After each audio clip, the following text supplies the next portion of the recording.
So what's up mga katotot? So pinapacheck ko si Bless. Ayan si Bless.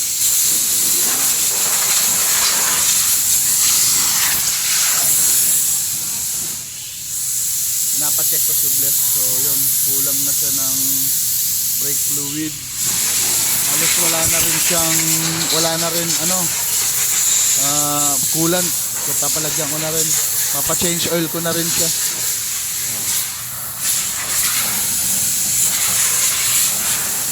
Hanginan ni kuya para matanggal yung mga alikabok.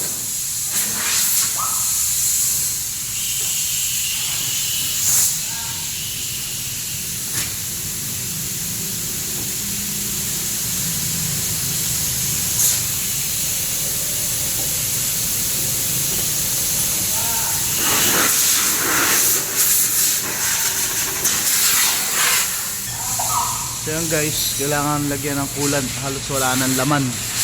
So change oil tsaka brake fluid, so para mas maganda na yung takbo ni Bless. Si Bless, ang aking auto.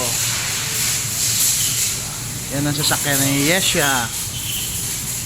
So pinapacheck natin mabuti para at least hindi na tayo mamumblema pag tumakbo tayo ng malayuan.